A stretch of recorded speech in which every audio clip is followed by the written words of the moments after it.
Hey Legacy community, it's Terramaster.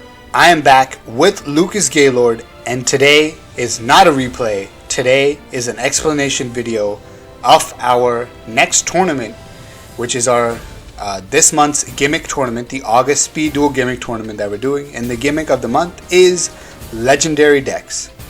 So, Lucas, I'm going to let you go ahead and introduce this Legendary Decks concept. Yeah, of course. Hello guys. So this concept comes from Duelings. There's this thing that Duelings does sometimes. That is the legendary decks. So basically, we wanted to mimic the Duelings format. So we wanted to do it for speed duels, where they make you choose a character for one deck, and then the characters have a certain amount of cards that they must play, and then they also have different packages. So for example, as you can see, Yugioh, so you can see that he has two packages. One is Dark Magician and another is Blackluster Soldier. So if you pick Yugioh, you can use either Dark Magician or Blackluster Soldier, and then they have the cards that they must play as required, and then they have the selectable cards, and then they have the list of skills. Right, so how this works is pretty much you're going to need to choose to enter 3 characters, and you cannot, so basically you can, if you pick Yugioh, you can't use both the Dark Magician and the Blackluster Soldier package. You have to just pick one of them, because you can only use one character one time. So I can't pick Yugioh, and then Kaiba. I have to pick Yugioh, Kaiba, and then a third character.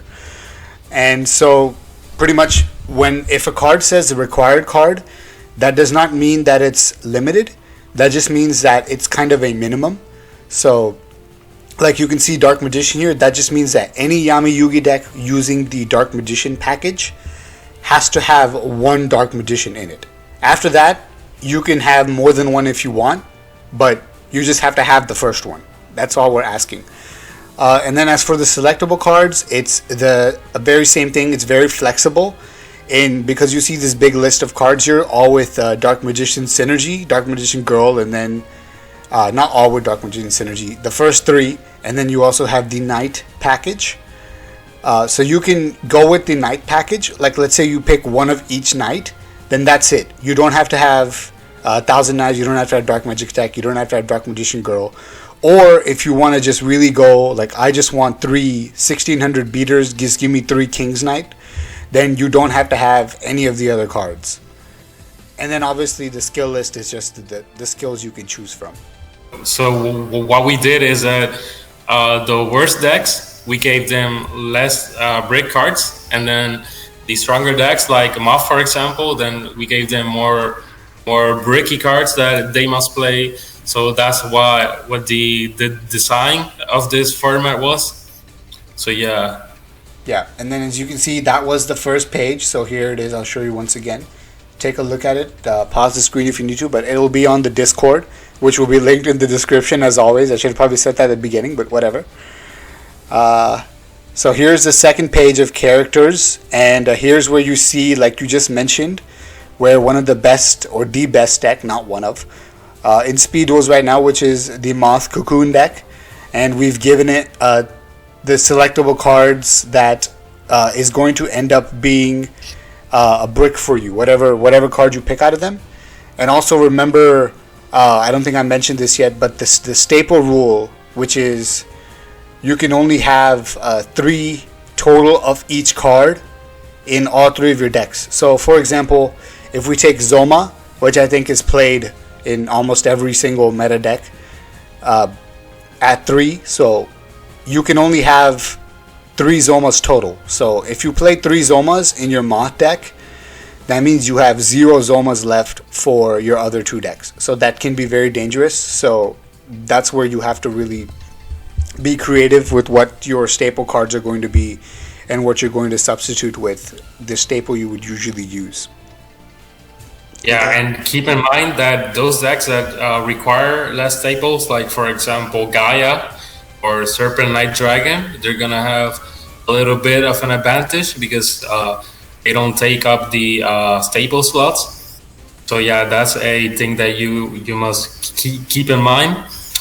And then and if a deck worries you, like for example, if you're worried about Sphere Kuriboh, you don't have to worry about 3 Sphere Kuribos in every deck. So I think it's healthier for decks like Dark Magician OTK or Toons or even Gaia. Yeah. Yep. And then also remember that this is part of strategy, is that if you already see 3 Zomas, for example, going back to my old example, don't play around Zoma anymore for the rest of the match because it's not there. They can't have it. So that's another thing to always keep in mind. That whatever card they've already used, you don't have to worry about it anymore. So like even if they do have 3 Sphere Kuribohs in their first deck, now you don't have to worry about it for the rest of the match. And I did scroll down here quickly to show you Merrick. Before we move on to showing you something cool, I'm just going to tell you real quick how the matches work. So like we've been saying, you have 3 decks and 3 characters. So you have to win with all 3 of your decks in order to win the match. So it's a best of 5, really. And if you win with, let's say I'm playing Moth, and if I win my first game with Moth, I can't use Moth anymore for game 2, game 3, game 4, or game 5 if it goes that far. So that's why you only have to worry about any deck that your opponent has. If you lose to it, you don't have to worry about it anymore. And if you beat it, you already know some of what they're running, so you can choose your deck for the next game based off of that, because there is no side decking, because at least one player will switch decks after every game. So the loser doesn't have to switch their deck, but the winner does have to switch their deck, since you can only win the match by winning with every single deck that you have. Okay. Yeah, and like we said, you don't have to worry about Moth every single match. So decks like Gaia that are always worried about Moth, they will only see Moth once. So if Moth wins, then you know that Gaia is gonna be good in the next matchup, probably. Exactly. All right, now let's go on to something that Lucas made for you guys, which is a bunch of sample deck lists. And we'll start with something really cool that he did, which is he made a list of staples, because you'll see in a lot of the deck lists, we just went ahead and put like some commonly used staples.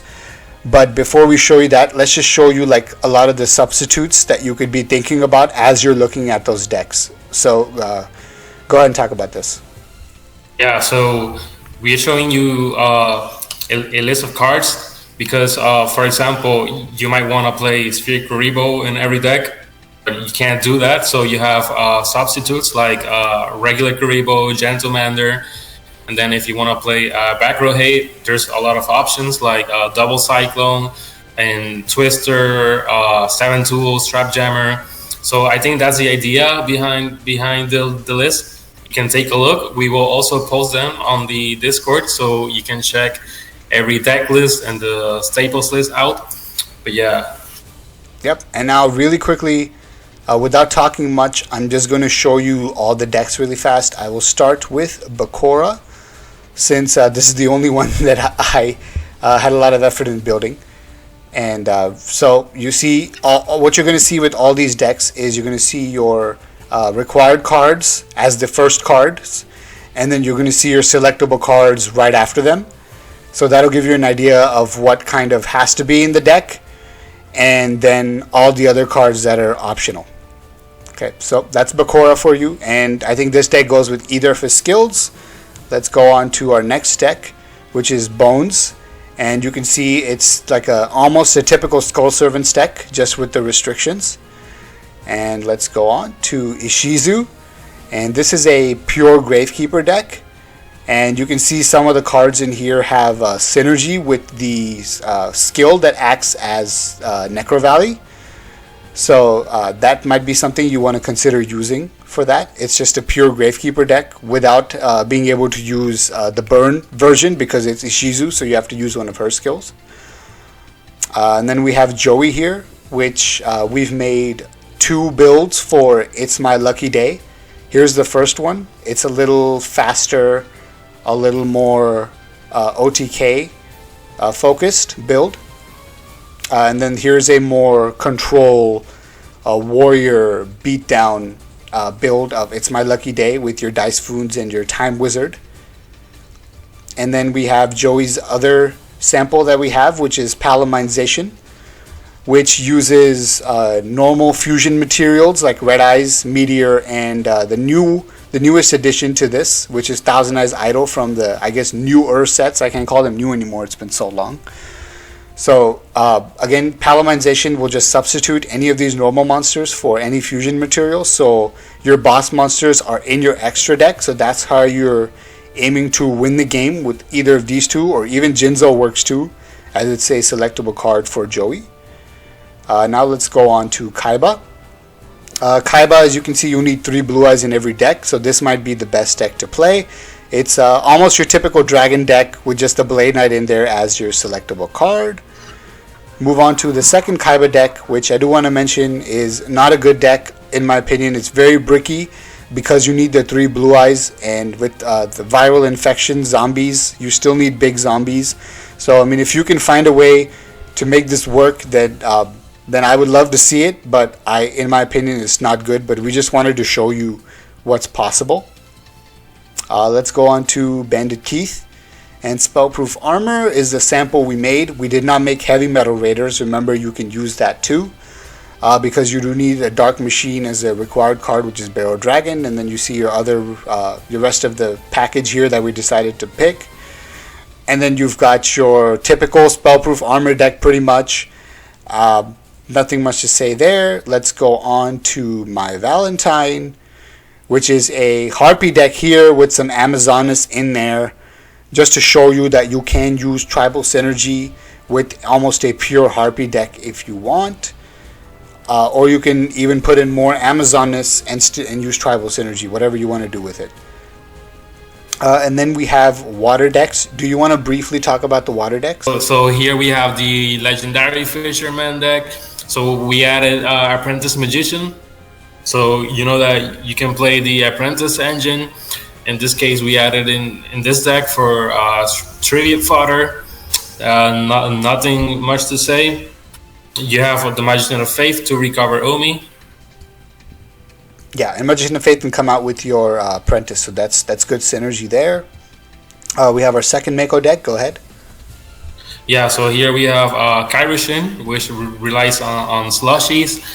And I think it's healthier for Kairoshin because it doesn't have to worry too much about Moth this time. Yeah, and you can say the same thing about your Levia Dragon deck. Yeah, and in this case, we're playing Levia with the world's greatest fisherman. I think it's the best kill. You can discard a water monster and then recycle a water monster from the graveyard. I think it's a very decent deck. As you can see, it plays very little staples. So I think it's a very good deck to play in this kind of format. Yeah, that's the advantage it has in this format. Let's go to Merrick, which the deck we have sampled for you is Twisted Personality with Gravekeeper Curse and Gravekeeper Package. And just remember that you have your legendary package here with a top, and then you can also use Shadow Reborn. We didn't build a sample for that, but if you have a spicy idea, this would be the time to try it. I would love to see a Shadow Reborn deck that does well. But other than that, this is your standard Gravekeeper Burn deck from pre-Jinzo format. Let's go to Pegasus. You have your Pegasus Relinquish deck. Do you want to say a few words about this? Yeah, here you're playing Dark Rabbit, so you can use for Allure Fodder. But yeah, it's just a typical Thousand Eyes spell deck. So you're having the Jesters with the Thousand Eyes Idol, and then you have Jinzo. Yep. And again, with less mods is less worry about your Relinquish being tributed. So more likely that if you have it, you'll be able to use the Faceless Loop. And then we have Pegasus' second deck, which is the Toon deck. So this is more of a more aggressive deck. Obviously, Relinquished is more of a control deck. This is very standard what a Toon deck would look like if Toons were good in the meta, where you have your Toon monsters that can be special summoned, you have your Mask that can special summon Toon monsters, and then you have your potential OTK, obviously, with your direct attacks. let's go to Rex Raptor, where first we have our Dino Beatdown deck. Very standard, nothing much to say. The Serpent Knight Dragon is required. But this was actually a good deck in a previous format, so something like this could be where it actually comes back. And then speaking of good decks in old formats, you have Serpent Knight Dragon, which is almost, you can play the Serpent Knight Dragon that was meta. The only thing that's different in this sample deck list is really just the Gale Lizards from the Legendary package. And that's not really a bad card, so this could actually be a halfway decent deck in this format. And then let's move on to the deck I know everybody really wants to see, which is Cocoon. As you can see, you do have to have your few bricks that we threw into Cocoon here, which is your Cocoon of Evolution, which, yes, it's 2000 defense, but it doesn't do anything else. And then your Petite Mott, which obviously is a completely useless card most of the time.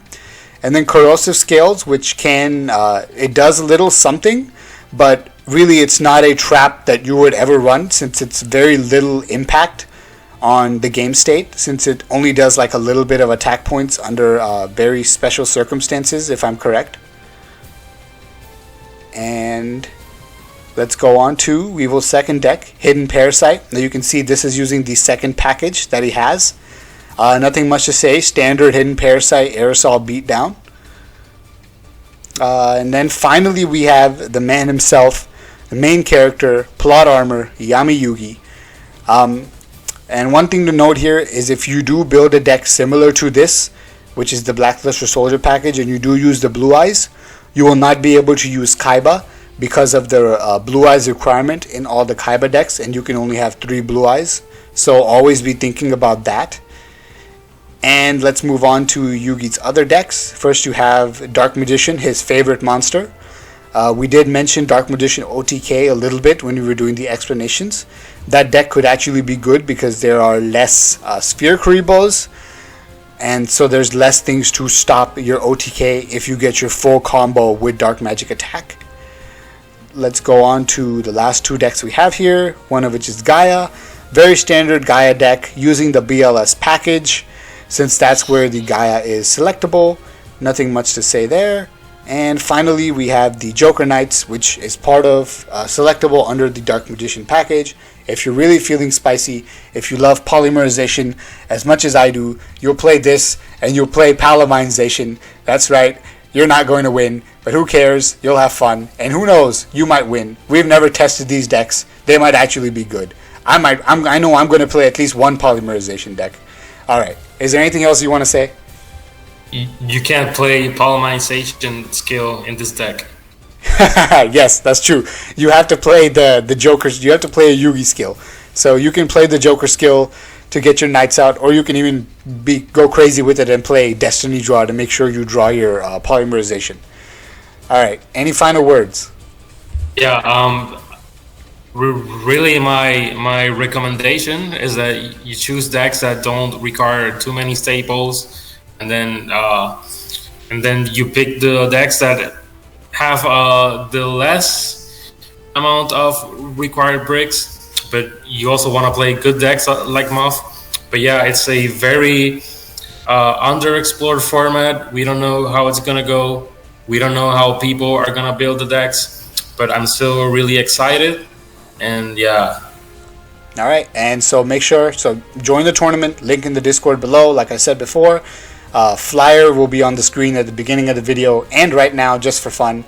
And I hope you join. I hope it's fun. Show me some spice. Terramaster, Lucas Gaylord out.